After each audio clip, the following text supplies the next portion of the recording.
Water Margin, Chapter 5. The rogue monk, Lu Zhishen. Before he leaves, Elder Zhishen gives him this prophecy, a 4-line poem, a gatha. That's right, a gatha. It's meant to give some kind of divine structure to his otherwise chaotic path. Zhishen tries to guide him, even as he's sending him away. What does it actually say? The lines themselves. They're very evocative, tied to geography, to nature. It goes, Zhishen. Okay, can you break that down for us? Sure. It translates roughly to rises when meeting forest, prospers when meeting mountain, flourishes when meeting water, and stops when meeting river. Forest, mountain, water, river. These are his signposts. So it's like destiny is mapped out by landscapes. In a way, yeah. It's like Zhishen is saying, look, you're wild, but you're not lost. Follow the terrain, things will happen. Your journey has shape, even if you don't seem to. It suggests his life won't just crash and burn. It'll pause at the river. A kind of cosmic safety net, you could say. A safety net for a guy who seems determined to jump off every cliff he sees. Huh. That's one way to put it. Because, I mean, how does this nature prophecy square with what he does immediately? He's not meditating on forests, he's waiting for custom weapons. Let's get into his gear. This is where it gets really interesting. It really is. Because his destination is supposedly Tokyo for a clerical role, but his preparation is all warrior. He waits near the temple for these things to be finished. And they're not subtle items, are they? Not at all. First, there's the precepts knife, the Ji Dao. The description is amazing. Spring ice, 3 feet. Spring ice. Sounds cold, sharp, hidden maybe? Exactly. 3 feet of hidden, deadly potential. Like something quick, precise, for close work. But then there's the other thing, which is definitely not hidden or precise. No way. That's the Zen staff, the Chanzang. And this thing is huge. It's described as an iron python across his shoulder. An iron python. Yeah. And he even gets it wrapped in lacquer. Makes it look smoother, maybe even more menacing. So you've got ice and a python. Precision and just raw, crushing force. It perfectly captures his duality, doesn't it? He can be sharp, but his default mode seems to be overwhelming power. This gear screams trouble ahead, not quiet contemplation. And the text basically says as much about how he looks, right? Doesn't it describe his face? It does. It sums him up visually. Generating a face that eats meat and consumes fish, not one who reads scriptures and recites the Buddha's name. He looks like what he's becoming. A force of nature, a disruptor, and he's armed for it. So the moment he actually leaves Wutai Mountain, he takes this look and makes it his lifestyle, completely ditches the whole monk routine on the road. Totally. For like over 2 weeks, the sources say he travels, and get this, he deliberately avoids all temples. No seeking shelter in monasteries, none of that. Where does he stay then? Only in Skidian, and he only drinks in taverns, Juicy. He's basically funding his own fall from grace, Staying independent, but in the most unmonk-like way possible. And his diet. That's kind of the final nail in the coffin for his vows, isn't it? Oh, absolutely. It becomes his defining characteristic almost immediately. When he finally rocks up at Peach Blossom Village and needs a place to stay, the old man there, Lu Taigong, asks him, politely, about any dietary restrictions, being a monk and all. And Zhishen's response. It's legendary. He just lays it out. I don't mind meat or wine, any turbid or clear wine, beef or dog meat, if available, I eat it. Wow. Just anything goes. No pretense left at all. None. He's not just breaking vows, he's stomping on them. He's making it crystal clear. Purity is off the table. So the old man, Taigong, gives him food and drink. But Zhishen's consumption is something else entirely. It's not just that he eats meat and drinks wine, it's how much, right? Exactly. In that very first meal with Taigong, he knocks back an entire pot of wine and a whole plate of beef. Just like that. An entire pot. And a whole plate. How big are we talking? The text doesn't specify pounds or liters, but contextually, it's clearly a shocking amount for one person in one sitting, especially a monk. And the old man's reaction, it says something, doesn't it? It really does. The text says Taigong was stunned, silent, for a good while, just watching this monk inhale food and wine like it's nothing. You can picture it. This supposedly holy man just devouring everything in sight. And that shock is important. It signals to you, the reader, the sheer scale of Zhishen. He's not just big. He's a force that consumes. His arrival is immediately disruptive, destabilizing, even before any fighting starts. Just his presence, fueled by meat and wine, changes the atmosphere. Which brings us right into the village's problem. He's just looking for lodging, right? Got caught out late enjoying the scenery. Yeah, seems he was just wandering, taking in the views as dusk fell, and suddenly needs a place to stay. but he walks right into the middle of a crisis. And the welcome isn't warm at first. The manor workers. Not at all. They're frantic, moving things around. They basically tell him to get lost or they'll tie him up. Why? What's going on? They just say the manor has things happening tonight. Very mysterious, very tense. You can feel the panic. But the old man, Lu Taigong, steps in. Yes, thankfully. He's nearly 60, respectful of the cloth, even Zishen's version of it. He agrees to let Zishen stay, but gives him this very stern warning.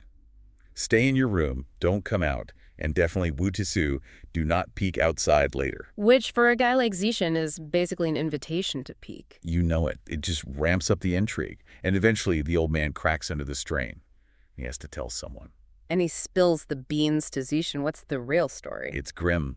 His daughter, only 19, is being forced into marriage tonight. Forced? By who? By one of the 2 bandit kings from nearby Peach Blossom Mountain. These guys are serious business. They command like 500, maybe 700 men.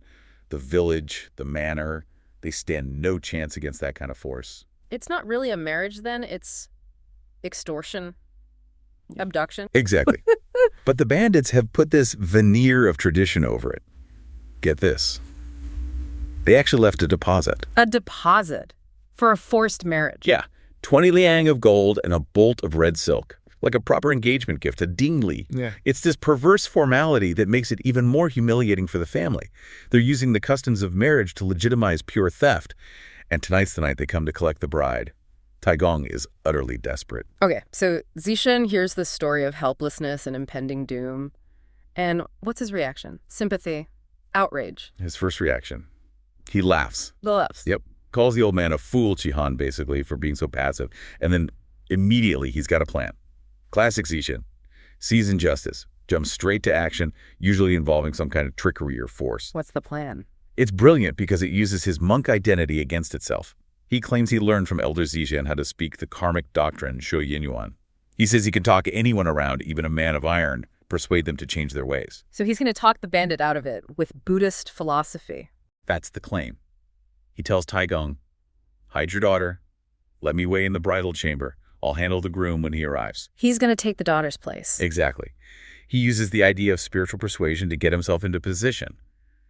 But you just know that talking isn't the real plan here. It's deception to set up an ambush. So the plan's set.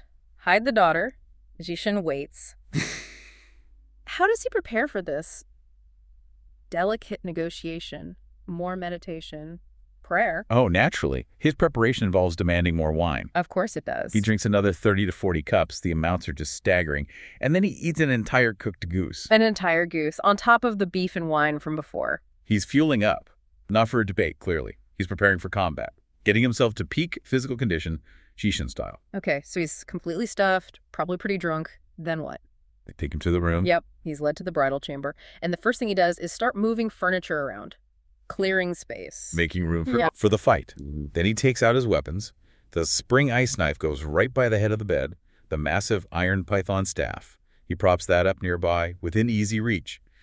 The room is now weaponized. And then the final act, the part everyone remembers. The most iconic image. He pulls down the bed curtains described as ing, a gold-embroidered curtain, very luxurious. Right, adding to the absurdity. Totally. Yeah. Pulls down this fancy curtain and then strips completely naked. The text says, Tued chitiotiodi, stark naked, Dark naked, wow. and jumps onto the bed to wait for the bandit groom. So let's just recap this. He's supposed to be finding a quiet temple job. Instead, within days, maybe weeks, he's drunk, full of goose, naked, armed to the teeth, hiding behind a gold curtain in a bridal suite, waiting to ambush a powerful bandit. That's Lu Zishen's entrance onto the main stage. It's incredible.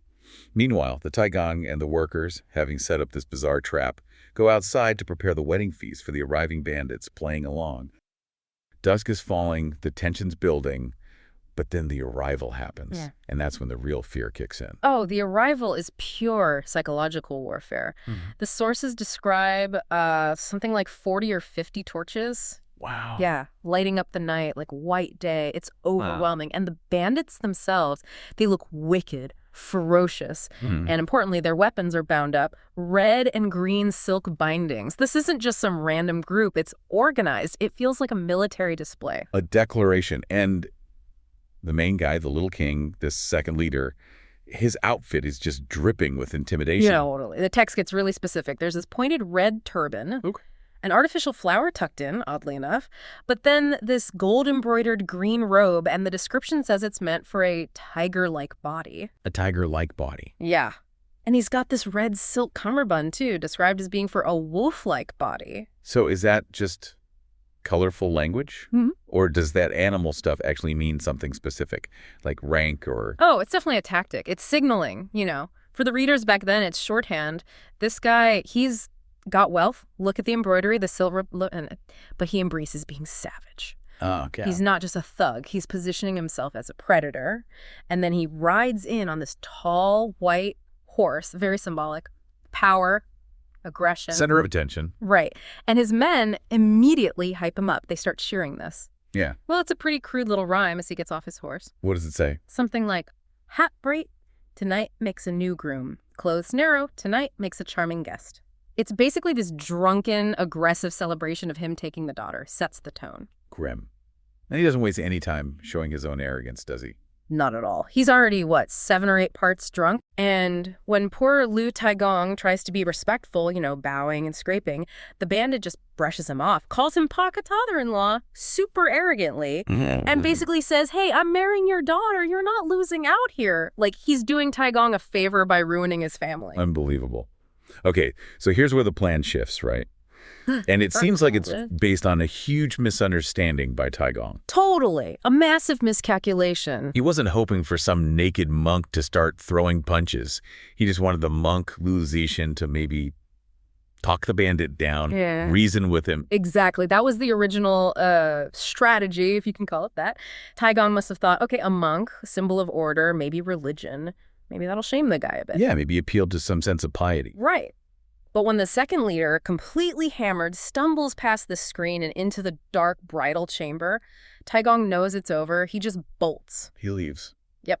The text literally says he runs off to first prepare a way out. He can see his plan has already failed spectacularly. Wow. Meanwhile, inside the room, the drunk bandit is just fumbling around in the pitch dark. Mm-hmm. And his main complaint is the lighting. It's ridiculous, isn't it? He's whining that Taigong, the household manager, hasn't even got an oil lamp lit for him. Seriously. And he actually promises to send lamp oil down from the mountain fortress tomorrow. Like, that's his priority right now. It ramps up the absurdity before the explosion. Okay, so the moment of truth. The bandit's groping around. Yeah, calling out for his wife. And making these grand promises, right? Of making her the mistress of the mountain fortress, the Yazai Fu Ren. That's the title, yes. Very prestigious in their world. His hand reaches past the bed curtain, expecting, I don't know, silk? Uh-huh. A bride? And instead hits the rather solid stomach of Lu Zixin, who's been sitting there listening to all this arrogant nonsense. Oh, boy. And Lu Zixin just snaps. The second he feels that hand, he grabs the bandit by the scarf. The collar yanks him down onto the floor. Instantly, and just starts pummeling him, fists, feet, everything. And he's shouting this amazing line, I'll teach you to recognize your wife. Brutal. And the scene just flips. It goes from this high tension, this terror, straight into almost low comedy. Because Taigong hears the commotion, rushes back in with a light. Expecting maybe to see the monk reasoning with him. Maybe. But instead, he sees, and the source is very clear, a fat monk, stark naked, just beating the daylights out of the mountain leader. Stark naked. Oh, my gosh. Okay, so the bandit, he manages to get away. Yeah, he scrambles out. It's actually kind of pathetic. He gets to his horse, grabs a willow switch, and starts whipping the horse, cursing Taigong, cursing the animal. Right. But the horse isn't moving. It just stands there. Why? Because in his drunken panic, he forgot the reins were still tied to the gatepost. Oh, that's brilliant. He finally figures it out, snaps the reins, and bolts, screaming threats about coming back with his whole gang for revenge. So Taigong must be terrified now, like completely panicked. Oh, absolutely distraught. He thinks, that's it, I'm dead, my family's dead. He confronts the monk like, you've ruined us, the whole mountain's gonna come down on us now. And what does Lu Zixin do? Is he worried? Not in the slightest. He's completely calm. And this is the big reveal moment. He tells Taigong who he really is. Okay. He doesn't just say, I'm Lu Da. He gives his full former title. That's a high-ranking official. An official. Yes, from the marshal's office back in Yan Prefecture. And crucially, he adds that he's on the run because he killed a guy. Wait. So, revealing he's a killer makes him more reassuring. How does that work? Wouldn't that make Taigong even more scared? You'd think so, wouldn't you? But in the world of water margin, that's not how status works among these types. Okay, explain this. A former high official, especially military or police, even a disgraced one who's killed someone, that commands instant respect and implies serious capability. More than just being a monk. Way more. His monk status, that's just a disguise, temporary. His real identity, his social currency in this underworld, is former, powerful, official, experienced killer. He's not just some random runaway monk. He's elite, dangerous elite. Got it. So that former status trumps everything else. Absolutely. And he proves it right away. Taigong gets his house retainers to try and lift the monk's weapon, this massive iron staff. They can't even budge it. It's too heavy. Then Lu Zhishen just strolls over, picks it up easily, and swings it around. The source has this great line like he's twisting a lamp wick. Wow. Effortless power. Shows his credentials right there. And then there's that famous line about his drinking, right? Taigong's worried about him being drunk for the fight that's surely coming. Yeah, Taigong nervously warns him, like, maybe lay off the wine now. And Lu Zhishen says, He gives that classic line, the one that defines him. 1 part wine, only 1 part skill, 10 parts wine, and 10 parts strength.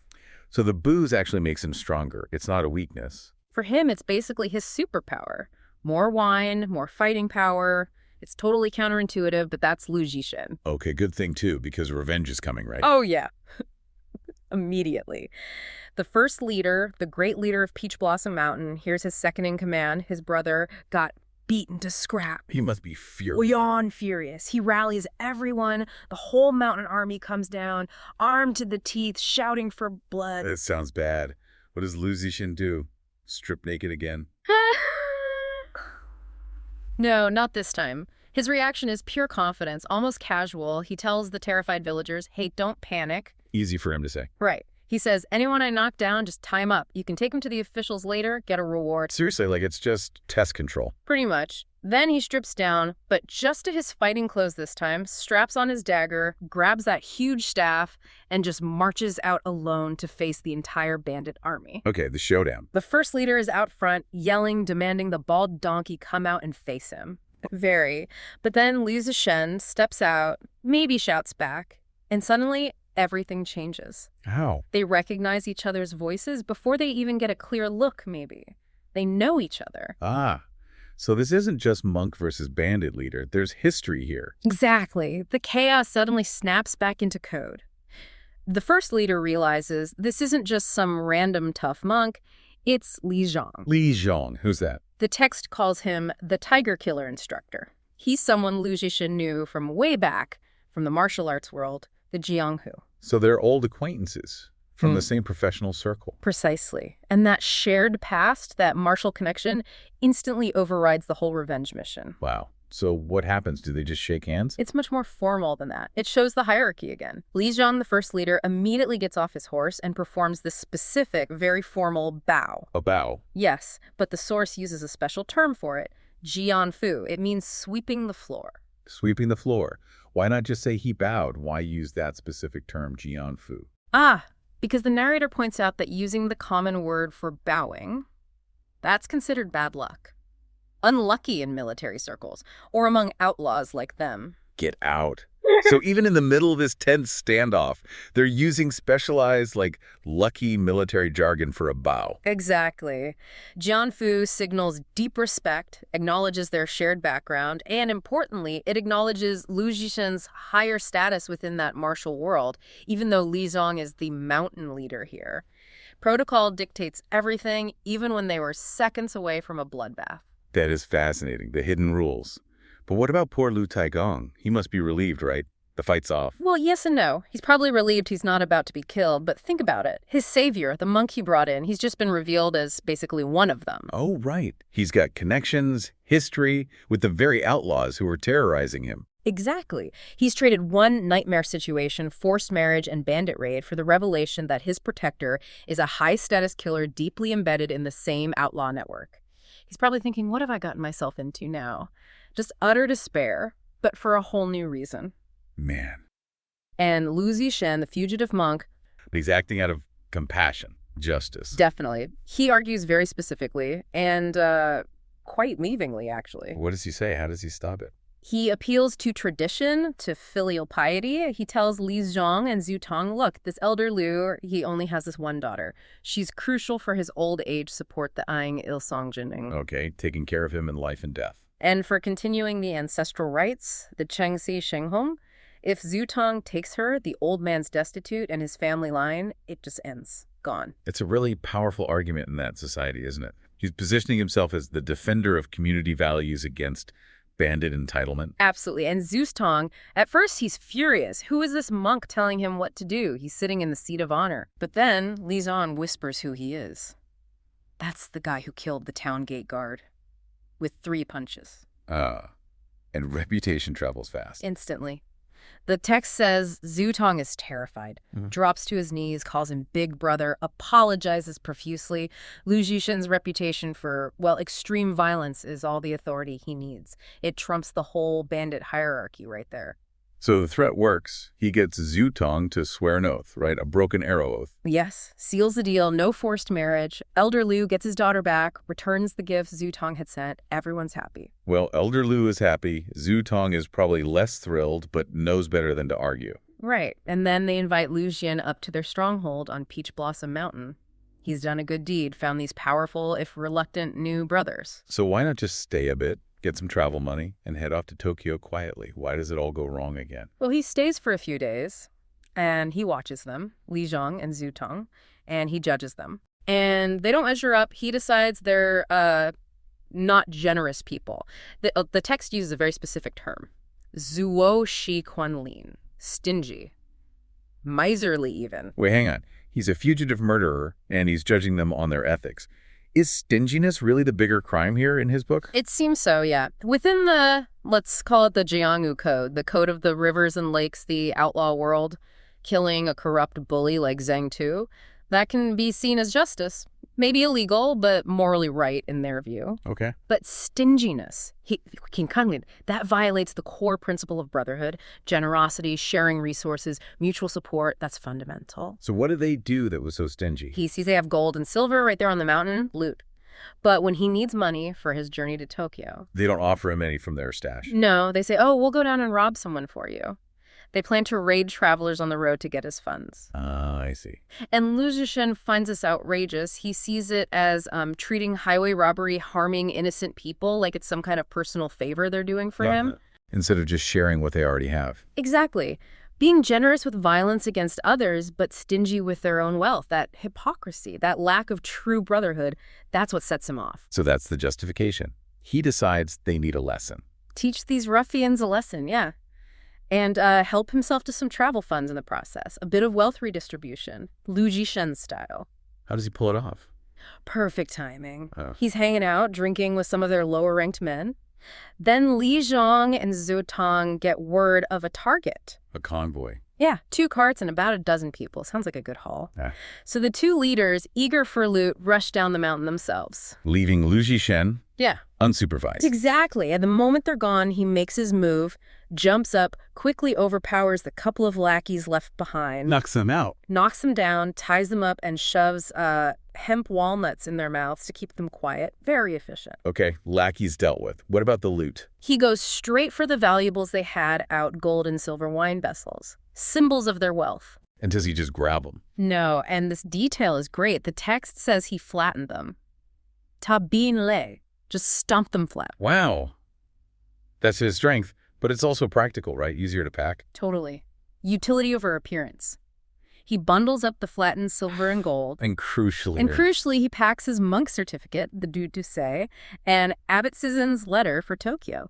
He's stealing, yes, but he's also protecting his only path back to some kind of legitimacy, covering all his bases. Okay, he's got the goods, he's got his papers. Now, how does he get out?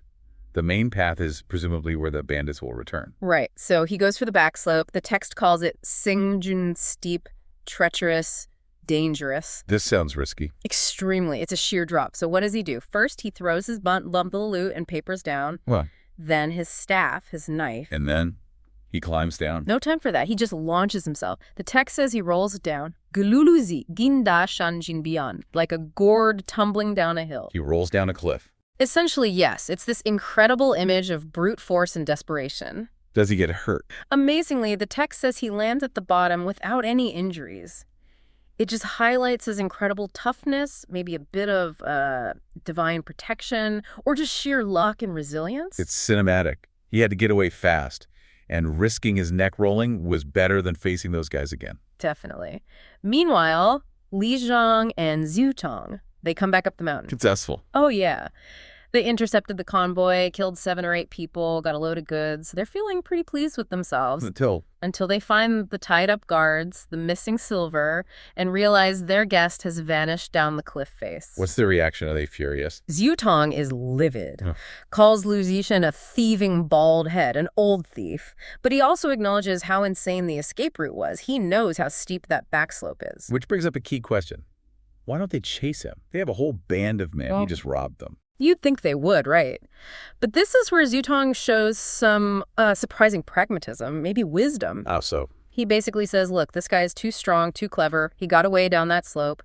Chasing him is pointless. It's like the saying, thief has left, close the gate. Meaning it's too late, cut your losses. Exactly. And maybe more importantly, chasing him now would burn that bridge completely.